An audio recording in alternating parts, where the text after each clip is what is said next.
धरती पर अधर्म होता है तब तब उस धर्म को स्थापित करने के लिए भगवान मनुष्य का रूप धारण करके कभी राम बनते हैं, कभी कृष्ण बनते हैं, कभी बुद्ध बनते हैं, कभी महावीर बनते हैं।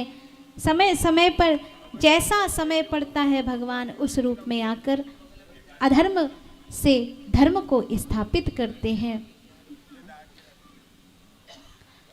आइए थोड़ा भगवान की जन्मोत्सव अभी मनाएंगे भगवान कृष्ण का, उससे पहले कुछ सूचना सुनेंगे, उसके बाद जन्मोत्सव मनाएंगे। और ऊपर कर दो थोड़ा सा।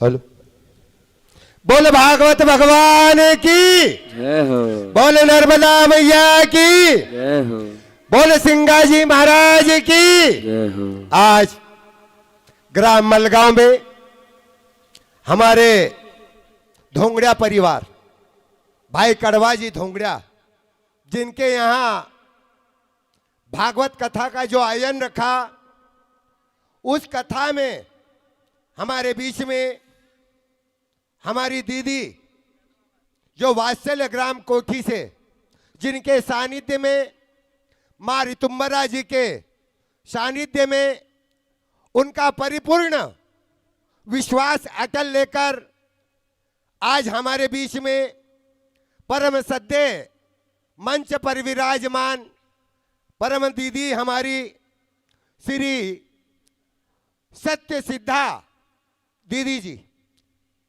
जिनके दोबारा मुखाग्रबिंद से हम सबको इस ज्ञान रूपी गंगा का जो स्मरण कराया जा रहा है, उस ज्ञान रूपी गंगा में हमें अवसर मिला आज स्नान करने का।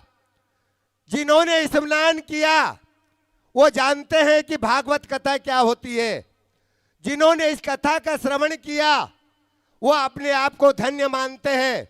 और जो भाई रह गए घर, कल से मेरा निवेदन है कि आकर इस ज्ञान रूपी गंगा में आप डुबकी अवश्य लगाए, यदि अपने जीवन को धन्य बनाना है तो। और परम सत्य दीदी जी के जो मुखाग्रबिंद से आज प्रवचन सुने, वास्तव में हमारी दीदी इस वात्सल्य ग्राम की माँ, हमारी 300 बच्चियों की माँ, जिनके सानिध्य में, जिनके माता पिता नहीं, जो गरीब परिवार की बच्चियां हैं, ऐसी बच्चियों का निर्वाह करती है। ऐसी माता के लिए आप जोरदार तालियां बजाकर स्वागत करें। आज इन बच्चियों के प्रेरणा स्वरूप हमारे भाई हमारे बीच में धनगांव से उनका संयोजक करते हैं हमारे भाई ढेपड़ा जी और हमारे भाई गजेंद्र।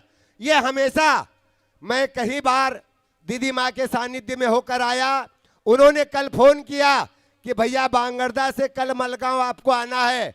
आज इसी कारण हम आए हैं और दीदी माँ का आशीर्वाद हमें हमेशा बना रहता है।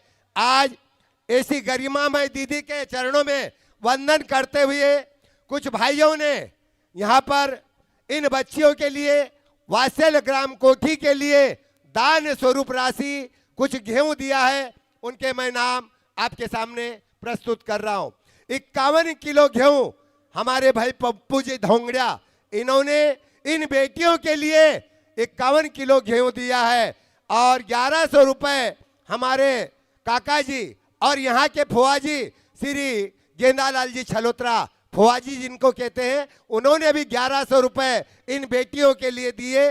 साथ ही साथ 100 रुपए भाई दुर्गाराम जी धोंगड़िया मलगांव, 151 रुपए सत्यम शोलकी मलगांव श्री गणेशाय नमः, इनकी ओर से 100 रुपए भाई गुलाब चंद जी राठौड़ मलगांव, इनकी ओर से। भैया थोड़ा सा रुको।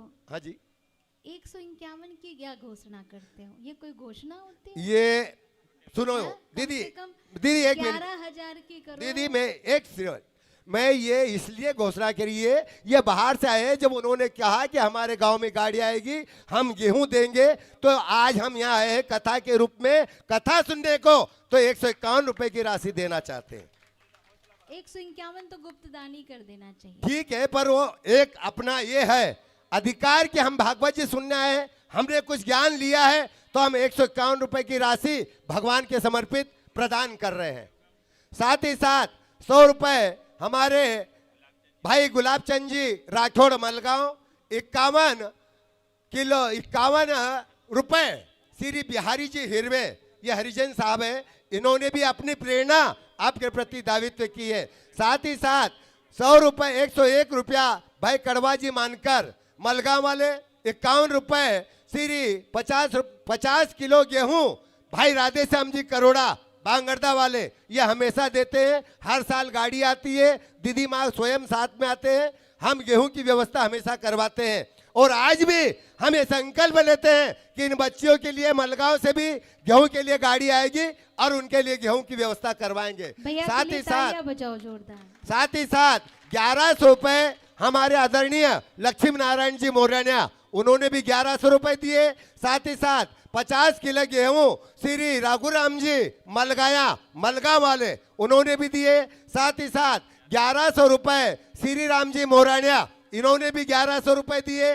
साथ ही साथ 100 रुपए हमारे दादा है देवला से, उन्होंने भी 100 रुपए की राशि दी है। साथ ही साथ 100 रुपए श्री रामलाल जी बटानिया कातोरा वाले, उन्होंने दिए। साथ ही साथ 151 रुपए भैया लाल जी चौधरी गुंजली वाले, उन्होंने दिए। 2100 रुपए 100 रुपए भाई रामेश्वर जी साहा मलगांव, ये एक बोरी गेहूं देने का इसने बोला है भाई ने हमारे, तालियां बजाओ उनके लिए। 100 रुपए अभी नगद राशि दी है और एक बोरी गेहूं देने का बोला उसने। साथ ही साथ 2100 रुपए भाई तोताराम जी मुकाती, इनके लिए जोरदार तालियां बजाई जाए। अरे कम से कम आप तालियां तो बजाओ, इनका उत्साहवर्धन करो ताकि कल दान अधिक से अधिक आए और इन बच्चियों की जो सेवा में कमी होती है वो पूरी कमी होती चली जाए। साथ ही साथ 100 रुपए लक्ष्मी नारायण जी गुंजली, 50 किलो गेहूं भाई फत्तू जी मुकाती मलगांव। साथ ही साथ 40 रुपए अन्या भाई हरिजन मलगांव वाले, इन्होंने दिए।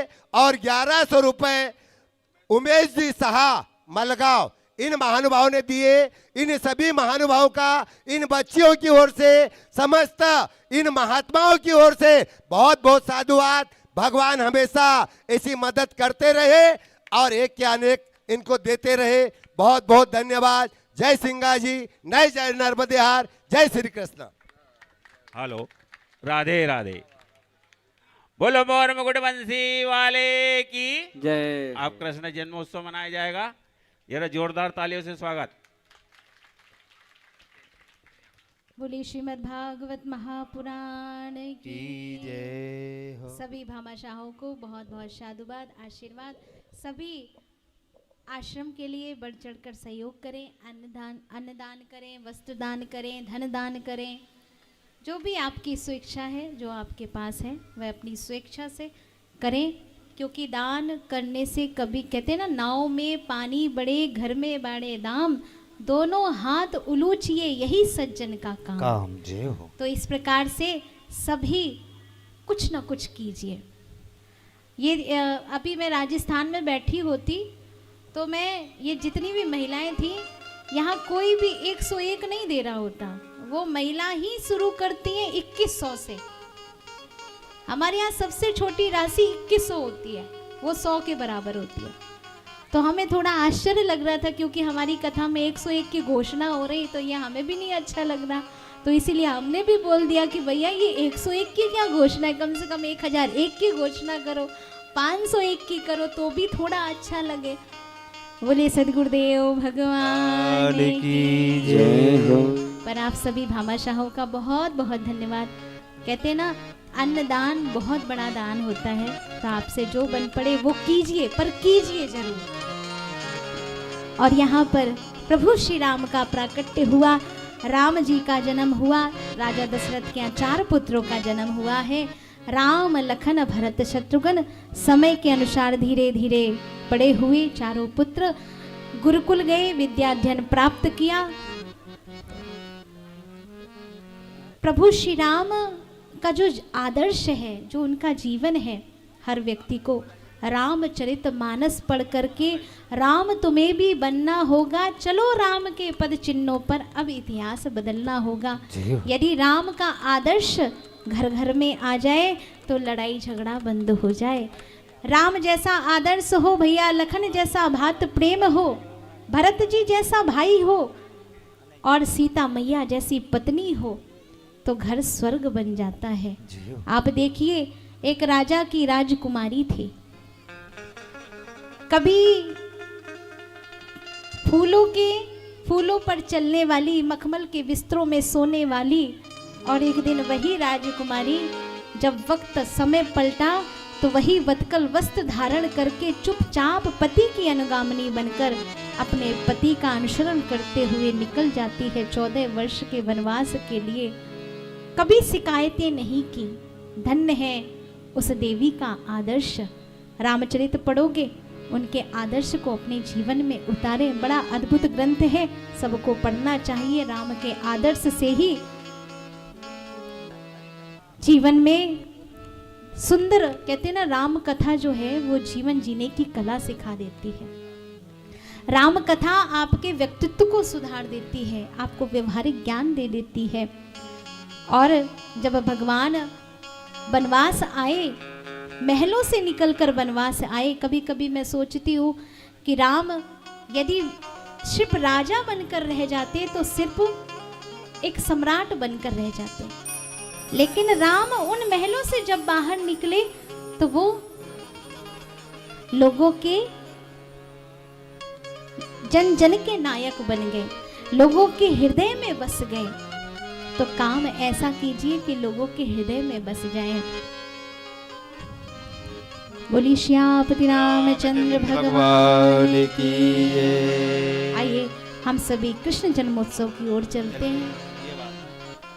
परीक्षित जी कहते हैं, हम 10वें स्कंद में प्रवेश करने जा रहे हैं। कथितो वंश विस्तारो भवता सोम सूर्ययो राज्याम चोभयवश्यानां चरितं परमाद्भुतम्। महाराज, आपने हमें चंद्रवंश, सूर्यवंश विस्तार से सुनाया है, किंतु अब हमारी इच्छा है कि हमें भगवान कृष्ण के चरित्रों को सुनना है। इसी बीच में सुखदेव जी महाराज ने परीक्षित से पूछ लिया, जब कथा सुना रहे थे परीक्षित को, तो सुखदेव जी ने पूछा कि परीक्षित, तुम्हें प्यास लगी हो तो तुम थोड़ा पानी पी लो। लेकिन परीक्षित ने कहा, कहाँ प्रभु, प्यास कहाँ, आपके मुख से निकली हुई कथामृति ही मेरी प्यास को बुझा देता है। आप, ना मुझे प्यास है ना मुझे भूख है, महाराज अब तो आप सिर्फ मुझे कथा सुनाइए। तब सुखदेव जी महाराज कहते हैं कि जब कंस का अत्याचार बढ़ने लगा तो पृथ्वी गाय का रूप धारण करके गई देवताओं के पास। ब्रह्मा जी ने, सभी देवताओं ने भगवान से स्तुति की। भगवान से स्तुति करके ब्रह्मा जी ने कहा, वसुदेव गृहे साक्षात् भगवान पुरुषः परः जनिष्यते तत्प्रियार्थं सभवन्तु सुरास्त्रियः। हे देवताओं, भगवान ने आकाशवाणी में कहा कि वसुदेव जी की पत्नी देवकी के यहाँ मथुरा में हम अवतार लेंगे। मथुरा के राजा हैं उग्र